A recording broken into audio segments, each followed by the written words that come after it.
Welcome to this week's episode of the CD Sport Podcast with me, Kerry Davis.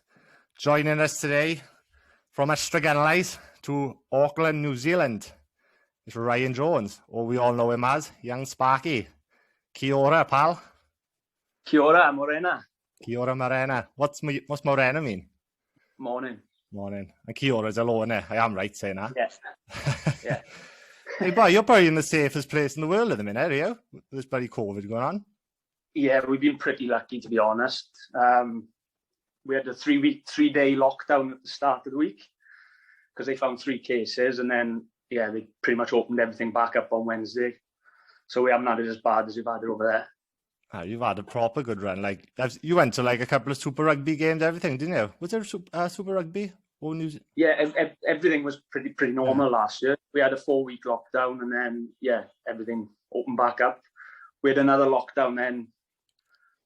I think it was August time, and since then we've been pretty good. But we had a couple of cases Sunday, locked us down, and then opened back up on Wednesday. So that's awesome, boy. And I say you've been living the dream. I've seen you've been on a couple of stag do's and everything, haven't you? Yeah, that was pretty full on. So I'm having a bit of a break off the grog now. Bit of a break from it all. That's good, boy. Hey, before we get into a bit of New Zealand stuff, boy, obviously we'll go back a couple of years. We all know, well, people who know you, we know you're a fucking really good rugby player, really talented. You've had like Welsh caps fucking all the way through age group, really, haven't you? No, I was only under 16s. Were you? I thought you were 18s as well. Yeah. No, I missed out on that. Oh, still, you're always in the Ospreys Academy and stuff. You've played for Carmarthen Quins, Llanelli, all semi-professional teams. Obviously, Ystradgynlais, where you started as well. But obviously you had an opportunity a few years back to go to Australia first, did you? Yeah. How did that come about? What made you go over there, and what opportunity? So I put my details online on like a rugby recruitment website, and some guy contacted me through Facebook, and it turned out there was a few boys from Neath that had been over there before. So I spoke to them, and they said, it was a good club. So I ended up going over there to play for Cootamundra. I think didn't you go over there and play after me as well? A few years after, yeah. Good few years, because you went quite young, didn't you, by memory? Yeah, I think I was 20. 20, so 2012, so a fair few years ago now. Yeah, and you went then. What was the plan? Was it like go in the Welsh off season and do a year-round rugby season, or?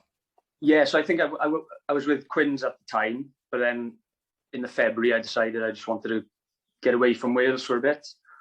So I went over there. And I remember when I landed there, the guy who organised it took me to Kuta, showed me my room, and I remember sitting on the edge of the bed thinking, fuck, why have I come out here? I was in the middle of nowhere in the outback, just thinking like, fuck, why have I done this? I need to go home. I remember ringing my mother and being like, I'm going to come home. But then Sam Hughes contacted me, and he was like, I'm going to come out, and he ended up coming out a month later. So then, it was great then. Oh, so you didn't like it straight away, did you? It wasn't like you didn't love it as soon as you got there, no? No, not the first day, no. I was just thinking, what have I done? But then, so Sam came out, and sort of, when there's two of you, it makes everything a bit easier then. Yeah, and obviously you and Sam, you played all the way through, like, you played youth and age group as well, didn't you? To get, like, your good mates type thing. So having one of your best mates out there with you made it all better, like. Yeah, it made it pretty easy, and we were just working on a farm, living in the pub, just enjoying, like, it was pretty good. Enjoying living in a pub. I wanted to say too, obviously, you went out there, and the rugby agency, they sorted you out with, like, obviously a job and free accommodation. Was there all that type of stuff, or did you pay for all that? The agency didn't actually sort it out. My details were just on there, and the guy contacted me through Facebook. And just ended up sorting it through that. So it was like, free accommodation. I think we were getting fed twice a day as well for free. And sorted us out work on the farm, which I wasn't too keen on in the beginning, but I ended up loving it. That's fucking class, but it's every man's dream, like, going out there, like, tell a youngster that they have the opportunity to go to Australia, play rugby, live on top of a pub, you know? Yeah. But no, that's awesome, boy. And obviously that was you did a full season with Kuta. How did you find it compared to, like, say, playing for the Quins and Llanelli and stuff? Was it a bit of a drop level? Or? Yeah, it was a bit of a drop in standard, but you know, I didn't go there to play high level. I went there for the experience, and yeah, I thoroughly enjoyed it there.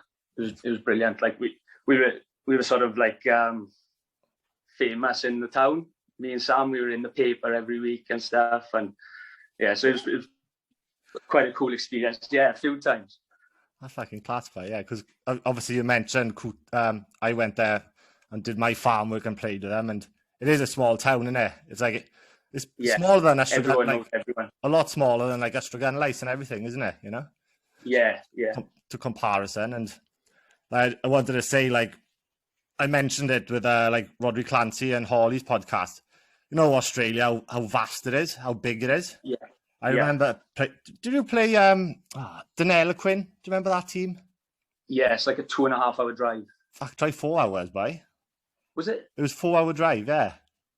Dunelaquin. It was right down. It was right on the border of Victoria. I think it might have even been in Victoria. No, it would have been New South Wales because that was the comp. Yeah. But like, you tell people back home who obviously plays for, say, Ystradgynlais, you're going for an away game. You know, 4.5 hour drive in the league as well, not a cup game. Yeah, it's quite. You'd be like, yeah, as if, innit, type thing. Yeah, that was quite regular, to be honest, doing like 2-3 hour drives for a game on a Saturday. Yeah, and there was no team bus or anything really. You'd be in the car. Jump in one of the boys' utes, like. Yeah.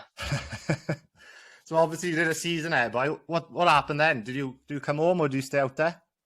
Yeah, so I came home and I signed for Llanelli. So I played there for, I think it was about 6 months.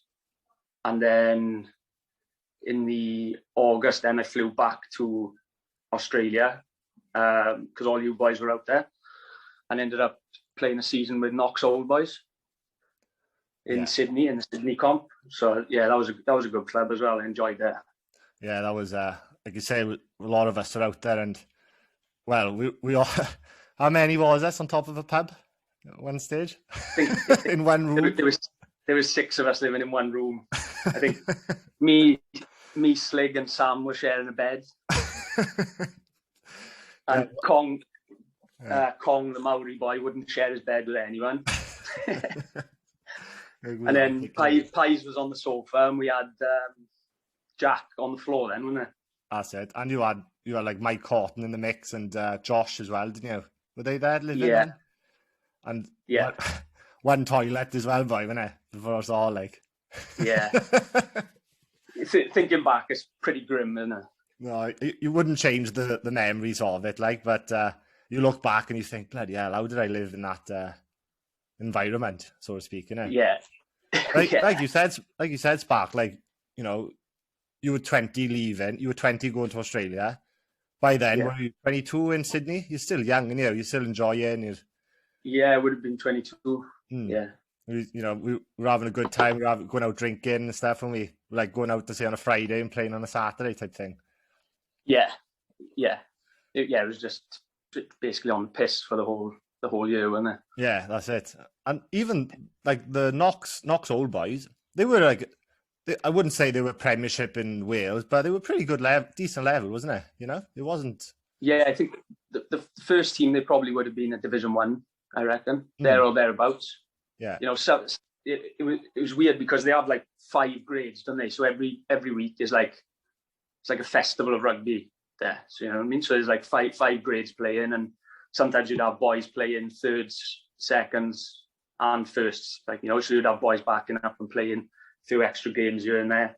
Yeah. But and some weeks you'd be ringing around phoning for a side as well. You know, so it was like you weren't guaranteed that everyone was going to turn up, but if they did, you did have a good side. You had a good squad, yeah. And for the people in the UK, like Ryan said, it was literally on a good day, it would be 5 teams, like you said, 5 teams, wouldn't it?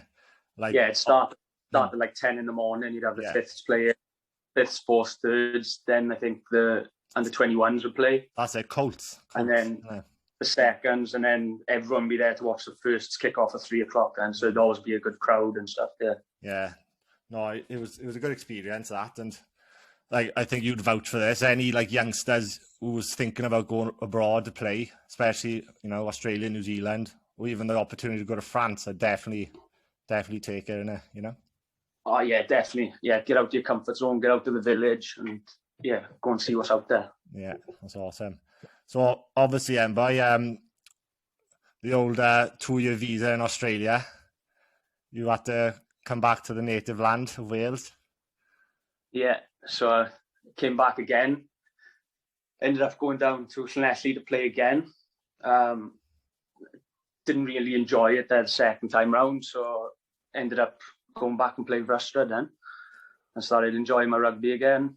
And that year then we won, I think it was the treble, and we went unbeaten all season, played in the Millennium as well. So that was, yeah, pretty good experience playing with all your mates. That's class. You were rocking a man bun back then too, weren't you? Oh, the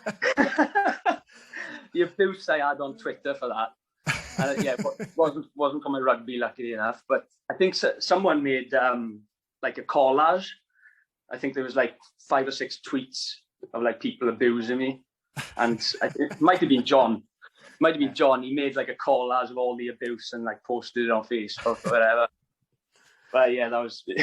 Was that because you know what you said? Ystradgynlais got to the Welsh Bowl final in Cardiff, Millennium Principality Stadium. Was it because people saw you on telly? Was it type thing? Yeah, because we were on S4C. S4C, so people must have been watching, because like they do like a triple header, and it's like the bowl, the plate, and then the cup. So there's rugby on all day, so everyone's watching it.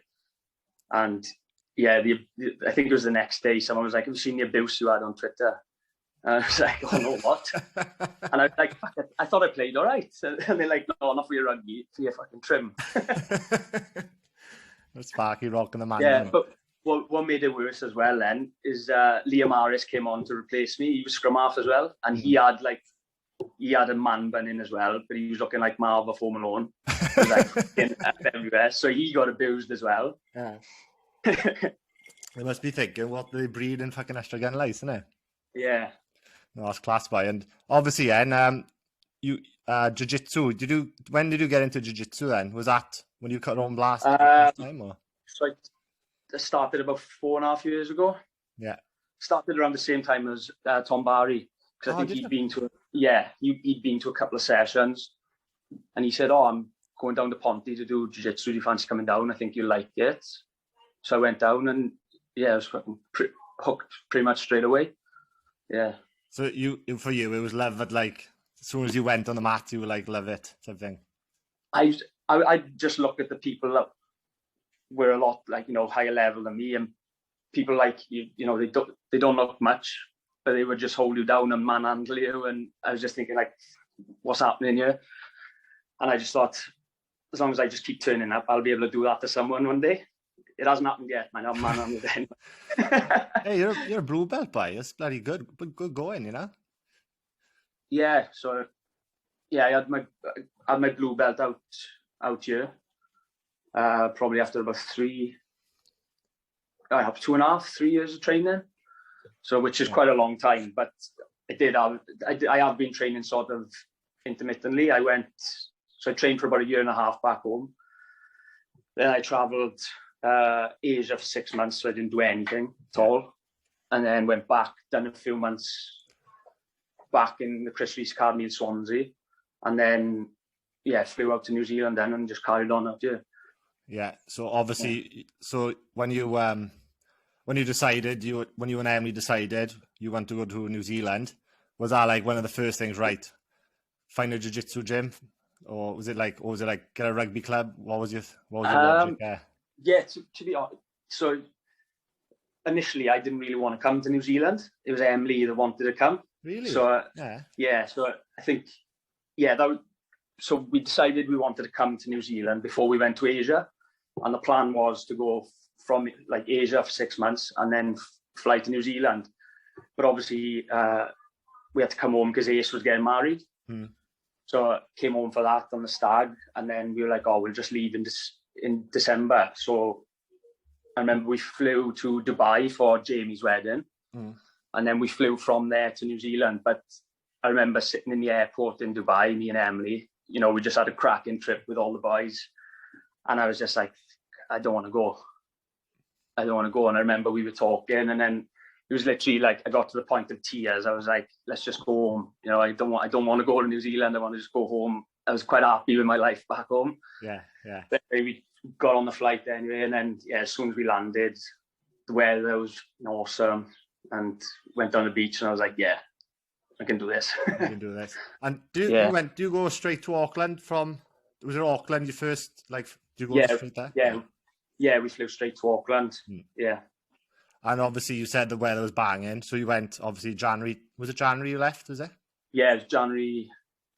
Yeah, January the 3rd. Yeah, we landed on Emily's birthday. Yeah. Yeah, awesome, yeah. So for your first Australian experience and your first New Zealand, you were kind of like, I don't know, for both of them, yeah? Oh, yeah. Just the first bits, like. You know, I knew I wanted to go, but it's just you get the nerves, and it's daunting, isn't it? Going to a new country, you don't know anyone, you got no friends, no sort of connections. So like that's the side of it people don't see.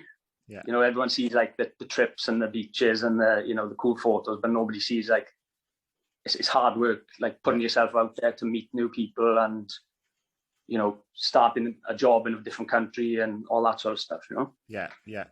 Like you said, you and Emily, was obviously Cleo came out with you too. Did she first time or a bit later? Yeah, she came out in the February, I think it was. February, yeah. But obviously you didn't have, when you went to New Zealand, there was no one out there at all, you know, was there? No, so the only, I knew one guy, and I met him in Thailand the year before, over Christmas, and sort of spent like Christmas and Boxing Day with him. And he was telling me he was a site manager who was living in Auckland. He's originally from Manchester. So, So I said, we're coming to New Zealand. I said, I'll message you when I get there and we'll go for a beer. So that was that. And I literally didn't speak to him for the rest of the year. And then landed in Auckland. We'd been there a couple of days. And I think either I messaged him or he might have seen Emily put a story up or something, and he messaged her. He was like, I didn't know you were in Auckland. Do you want to come and meet up for a beer? So I went and met him and his friends for a beer. I think this was like 2 days after being there. And he was like, yeah, send me your CV. Sent my CV off to a company for me.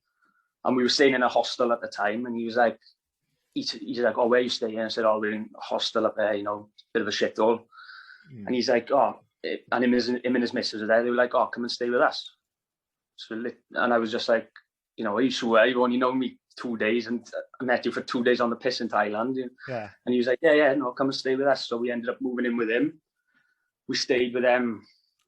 They said we could stay until we found a place, but I think we ended up finding an apartment within about 5 days, which was quite quick. Yeah, we weren't expecting to find one so quick, to be honest. And then, so we moved out of there on the Friday and had our own apartment. And I think I was in work as well by the Monday. And he hooked you up with a job, did he, as well?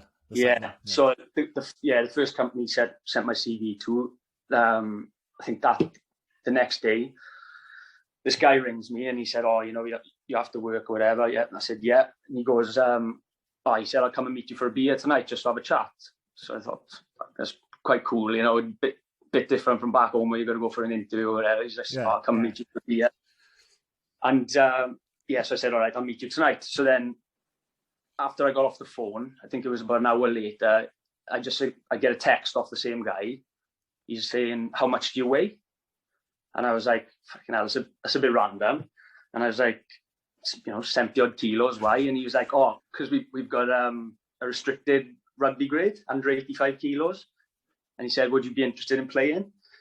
And I was like, to be honest, I said, I'll just have a chat with you tonight about it. So when I met him, then I said, I wasn't really going to play. So I had enough for rugby at the moment. Wanted a break from it. And he was like, it's 85 kilo grade. He said, you know, it's social rugby more than anything. So I was like, I don't know anyone. I need to try and make some friends, put myself out there. So I said, yeah, go on and I'll I'll go along. So I ended up going and playing there then.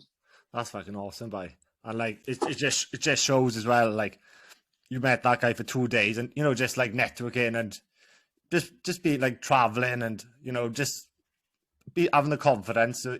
Say you're out in a bar in say Thailand, and you get meet, like you did. Pretty much your story. You met someone in Thailand, you knew him for 2 days, and look where it's got you. You know what I mean? Yeah, because I think like if I hadn't met him, like I wouldn't have had the job. I wouldn't have met the guy for the rugby, and perhaps things would have been different out here. I might not have stayed as long as I have. Yeah, if it was just me and Emily, because when there's two of you, it's quite easy to stay in your own bubble and not 100%. Put yourself out there and meet friends.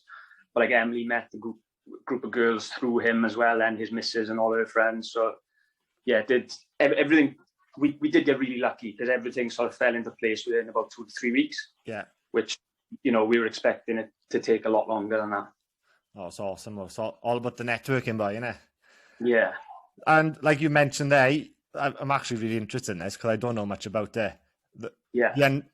What do you say? Under 85 kilo rugby or 85 restricted rugby? You call it, do you? Yeah, they call it restricted grade out here. So it's under 85 kilos. So as long as you're under 85, you can play. Yeah, that's mad. So how does it work? Is it as simple as what you weigh in on the day, or is it like how does it work? So on game days, sort of you meet about an hour and a half before the game as normal, and then the home team has the scales, and everyone has to go and weigh in individually and like sort of tick your name off while someone from the other team watches to make sure you're underweight. Yeah, like it's quite funny to be honest because you've got some boys like who have to cut weight for it and stuff, but they're not doing it like properly like fighters do. So like they'll play on a Saturday, they'll go to KFC and smash the food all weekend, and then Monday to Friday then they live in on a little bit of chicken and broccoli for the rest of the week. Some of them not eating on a Friday, just so they can make the weight on the Saturday, and then as soon as they weigh in, they're just smashing the food in. That's what I wanted to ask you. So there's people who cut weight, not probably the professional way, but they cut weight to play with their mates, so to speak. Yeah. And we've got, like, to be fair, there's a lot of boys who are on the fringe as well. Like when he said like under 85 kilos rugby, I thought, oh, fuck, this is my opportunity to put it about a bit. But no, I'm still the smallest in the league, I think. So are you? Yeah, pretty much. I haven't seen anyone smaller than me. Maybe one or two boys about the same size, but yeah, they all seem to be between 80 and 85. A lot of boys are cutting weight, and so, like a few times, like a few of the boys, like they knew they weren't going to make weight, so they tamper with the scales. Do they? Like they roll a bit of tape up and put it underneath the scale, so when they stand on it, they don't seem as heavy. And like they got to do it before the other team comes in, So it is like. Bit of corruption, by is it? Yeah, bit of corruption there. Yeah. Probably shouldn't have said that on you. No, I know, by exposing it to the world. Is do you wear? Obviously, you don't wear your rugby boots away, do you? Obviously, Beth, like, could you be naked? You can fucking wear what you want. A few times I step on the scale with my bag on my back as well, and then you are. Yeah, I'm still underweight. Still underweight, yeah. Yeah, that's fucking class. So obviously, and I'm guessing the fucking rugby is fucking hellish fast tempo, is it? Compared to to be honest, I didn't know what to expect when I was showing up. I wasn't sure what sort of standard it would be, but like we had a really good coach at the time, and the patterns he was putting in were probably same level as Division 1 Prem level patterns, but obviously we didn't have the size of some of the boys that be playing there. Yeah, so but the speed of rugby is unbelievable, and the skill level as well is really high. Everyone can pass and catch and everything like that. Like sometimes back home in lower levels, you'll have half the team who've got skills, and the other half of the team, just can't basic passing and catching. They haven't got it, Yeah. But yeah, everyone across the board had really good skills. The patterns were quite high level, and it's really fast rugby. It's like forwards is like having 8 flankers on the pitch, I bet. Yeah. Are you still scrum half in the scrum half, yeah. You haven't had a go proper something like that, have you? No. No, I was going to say, well, you said, I was going to ask you why did you do it? What I was going to say, is it because you don't want to play against the bloody massive Maoris? Because there's some big boys over there, isn't there? In like, Yes, but honestly, you got the Islander boys as well. They're fucking massive. You're looking at 120, 130 kgs. And to be honest, I don't want to know anymore. yeah. I wanted to say, actually, because you mentioned when I was in Cootamundra, I was a hooker, innit? And we played a team. In fact, obviously, I can't remember what team it is, but in Australia, there's a lot of Maoris, Tongans, Fijians as well, isn't there? Yeah. And it was this prop, and he was massive. I wouldn't know his weight. I'm going to say 140 kilos to make me look good, isn't it? He's about 6'4". And the prop was having a bit of a tough time. So he went down injured. We didn't have a prop. So they said, oh, can you step up? And I was like, fuck, I'll be all right now. I was about 110 kilos. I was like, right, I'll scrummage into his shins, innit? Fuck, man. You know, well, back when I was playing, the scrum was still the hit, not it was hit. Fuck, boy. He was hitting me off the floor. Like, my whole body was just like going up in the air. He was scary strong. And no matter how low I was trying to literally scrummage into his shins. He was about 6'4", you know? Just massive. Massive, like, I don't know, Maori, I think he was, or Tongan. But yeah, it's just, they just made her a different stuff, I think, didn't they, to us? They're huge. Like. Absolutely huge. Like, we had a couple of island boys playing for us, and they were just on the cusp of 85, and one of them, he would just end people every week, just flying into everything, and people would literally try and avoid him. You know what I mean? Because he's renowned for the hits and stuff. Just a beast. Yeah. And do you? I can't remember, but do you win the comp, the league? Yeah, we did. I thought first season I was there, we went unbeaten, won the comp, and then last season, the initial season got cancelled in August. I think we were still top of the table, but the season got cancelled because of COVID. So then they scrapped that, and then they brought in a national cup competition. Yeah. So there was like a tournament with the top 4 from Auckland, top 4 from Wellington, top 4 from, I think it was North Harbour and counties as well. Right. So I went into a comp. So we were in that, got to the semis, and we lost to a team called Eden, and we missed out on going to Eden Park to play in the final. Oh, fuck. That would have been sick. And it was on Sky Sports out there and everything. So we were a bit gutted with that. Yeah. But the season was a fuck around. We were waiting, you know, like it was. I think we started 3 times throughout the year. Yeah. So everyone had enough by then, but it would have been nice to finish the year, you know, playing on Eden Park. You're right, boy. You say you'd have a principality under your belt on Eden Park, home of New Zealand rugby, innit? Yeah. That's what I want to ask you too. Do they do the haka, your club, against other teams? No, they don't. They don't today. I wanted to know that, because no clubs do it today, or is it just the All Blacks type thing? I think it's more in the schools. Oh, the schools, right? Yeah. The schools do it when, like, I think each school has their own sort of haka. So I think it's like, you know, like our 6th form level back home. There's like that level of rugby out here, like it's on TV every week and stuff. The school level, and I think in the big games, like each school does a haka and that sort of stuff. As far as I'm aware, I'm not too sure on that, but just from what I've seen. You'd have a bit of banter if you were seen doing the haka off the boys in the group, I think, wouldn't you? Yeah, I wouldn't mind that. That's brilliant, boy. So obviously, when you're playing rugby, are you doing jiu-jitsu as well, or is it one or the other? To be honest, since I started jiu-jitsu, I've been juggling that and rugby, so just trying to train jiu-jitsu anytime I'm not doing rugby. So usually it'd be like jiu-jitsu Monday, rugby Tuesday, jiu-jitsu Wednesday, rugby Thursday, day off Friday, play Saturday. But last year, so I burned out a bit. It was just too much. And then, you know, going drinking on the weekend doesn't help the training at all. So most of last year, I was probably going like once a week, maybe. And then, you know, some weeks I wouldn't go. But since the last season's finished now, I've been training about 4 or 5 times a week. So you're loving it. Jitsu, yeah. That's class, boy. And before you got with, I can't say, Soriso BJJ? Is it Soriso? Soriso BJJ, yeah. Soriso BJJ. You actually went to City Kickboxing for a bit, did you? Where the home of Dan Hooker, Adesanya. Yeah, so I went. That was the first thing I did, to be honest. It was after, like, as soon as we moved into our new apartment, I realised it was 10 minutes walk from the gym. Oh, sick, yeah.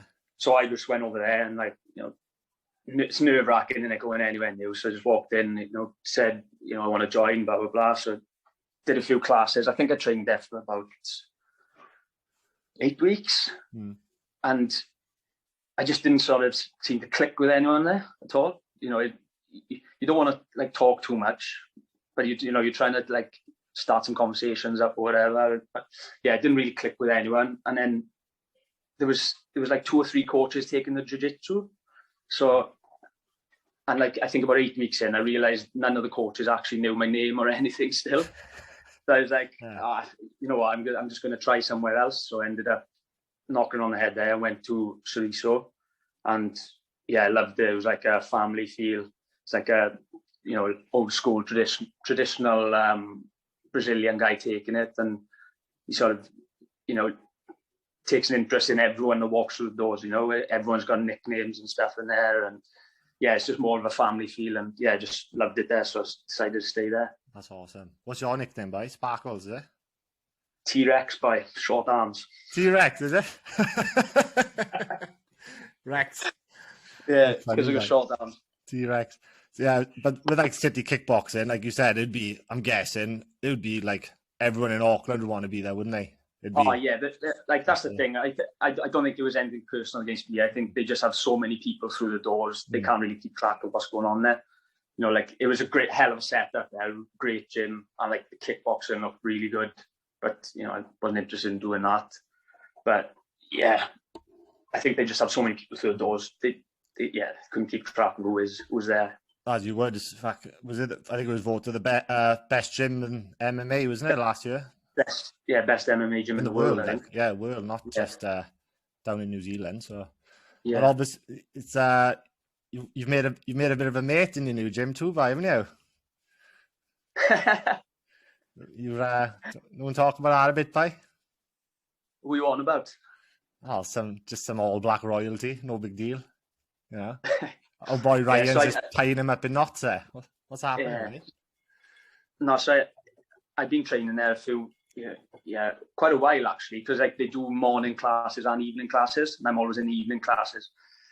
And I did hear that Tana Umanga was training there, but I'd never sort of crossed paths with him. And then I think a few months back, I went to a couple of morning classes, and he was there.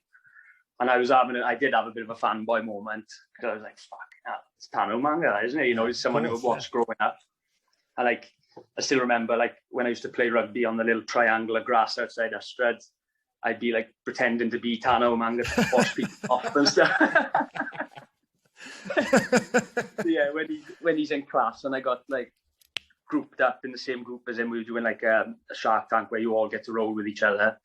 Yeah, I was just a bit like, fuck, I'm rolling with Tana Umanga here, but I didn't tell him the story. I was pretending to be him, washing people off. But, you know, a 29-year-old man telling me that, you would have been thinking, like, who is this guy? Well, I think we've all been there, I think, haven't we? In our younger days. But like you said, I think we all loved him until he dumped O'Driscoll on his head, didn't it? Was it 2005 Lions? Yeah. O'Driscoll, wasn't it? Remember? But it's mad because he looks really intimidating, but he's really like soft spoken. You know, how's it going, and all that? You know, really friendly. Yeah. So it's like, but obviously a beast on the pitch as well. Yeah, definitely. What belt is Tana then? Is he pretty? He's a brown belt. Oh, he's a brown belt. He's a bit of an animal. Yeah. Fuck. Are you big? Obviously, the big guy. What would you say? Like 6'3" type of thing? I'm no good with heights. No, he's taller. Oh, you say big, strong guy. You need that. Is he still Auckland Blues coach or no? I think well, he was last year. I think he's still involved. Yeah. I say you'd think he'd bring a couple of the boys down, bit of pre-season on the mats. Yeah, I'm not sure if he has. They haven't come to the evening classes anyway, so. Yeah, because jiu-jitsu is quite a demanding sport, like, you know, fitness-wise, physicality, and... Yeah, they definitely wouldn't be able to do it in season while being a pro player, but yeah, probably some benefits to doing it, you know, in the off-season. In the off-season, yeah, definitely. Yeah. What, me and Tom Barry spoke briefly about it, where he's talking about like gi and no gi and stuff. Do you have like a preferred thing you do when you're on the mat? So the gym I'm in now does pretty much all gi. Right. But I do prefer the no gi. It's sort of more fast. You know, it's a lot faster.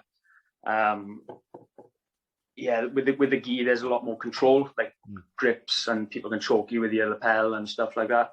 So I do prefer no gi. It's a bit, like the faster pace. I just enjoy that. Yeah, I guess Tom Barry, what did he describe it as? You're like two slippery eels with a no gi. Yeah? Pretty much. After about 15, 20 minutes of rolling, you're just sweating and slipping all over each other. Sliding. That's class, by. Yeah. No. What's the plans or by next like year or two? You don't have to say what if you're coming back, whatever. But in like sports, like you're gonna keep playing rugby, and obviously you're gonna keep pushing in jiu-jitsu to get your purple belt and brown and stuff. What's the goal? Yeah, so I think I'm knocking the rugby on the head now, to be honest. Yeah. Yeah, I've had enough, and I want to sort of train jiu-jitsu a bit more. I'm not thinking of taking it any further, but I just want to train more often in jiu-jitsu because it's the only way you get better. You've got to put time in on the mats. Yeah. And go in once or twice a week, you're not going to see the improvement that you would see if you go in 4 or 5 times a week, So I'm going to carry on with that. We're coming home, I think around April time. That's the plan. Yeah. Obviously, COVID dependent. So we're just going to see how the next sort of few weeks play out back home, and then hopefully get flights booked to come home about mid-April. Oh, awesome, boy. It'd be nice to see you again. It's been a while, innit? Yeah, it has been a while, yeah. What, you going to go to Chris Reese in Swansea again, or that's the plan? Yeah, I'll probably go down there and train with Tom and the boys. Yeah. I'm looking forward to that. I was going to say, Tom Barr, when was the last time you had a row with Tom? Would you say it'd be a while, would it? A while back. So I think I left just after he had his blue belt. So bloody hell. He's been absolutely smashing it, to be fair to him. Yeah. But that's just testament to put the work in, and he's had his brown belt in 4.5 years, Mm. So he's put the work in, and he's done all right from it. Oh, he's been really good. It's awesome. That's class, by, and it's really good. Well, I know actually you've got jiu-jitsu training this morning now, haven't you? So I won't keep you much longer. You give me yeah. What's the plan today? Bit of jiu-jitsu and then competition training this morning, and then beach this afternoon probably, boy. Beach, making me jealous, boy. Back here. What comp you got next week? Next week you said, is it the comp? Yeah, the Auckland Open is next Saturday, but we won't find out until tomorrow if it's on or not, because they've sort of out here in the lockdowns, they go in levels, and at the moment we're in level 2, which means there can't be more than 100 people in a gathering, and there'll be about 500 people there, in the comp. So then we're not going to know until tomorrow whether that's on. So we'll see. That sounds a pretty big Auckland Open. Is a big comp, is it? Sounds a big deal. It's just that they call it like a regional competition. Yeah. So usually they'll do regionals in Auckland, Wellington, and a few other places, and then they'll have a national comp then, and they usually hold that in Auckland as well. Yeah. But that's not till the end of the year, so I won't be here for that. That's class, boy. So obviously you'll roll then with people blue belts and your weight, is it? That will go. Yeah. So blue belts, and you're in your weight categories as well then. Yeah. You cut weight for comps or no? Like rugby? No, I don't cut weight, but so I usually compete in the under 70s category. Yeah, so I'm usually about 72, 73 kilos. So I just, tidy up the diet a bit and usually get under pretty easy. Yeah, definitely. So, under 70s, would that be how low, is it an under 60s then, is it? Or under 60s? Yeah, so I think it goes every 6 kilos. So you've got under 64s, under 70s, 76, and then I think from 76 it jumps to 82. Yeah. And I'm not sure about the rest of them then. Yeah. Class, by. Tana rolling? You don't know?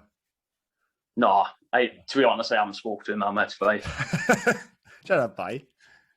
Stay quiet in the presence of greatness, boy. That's class, by. That's awesome.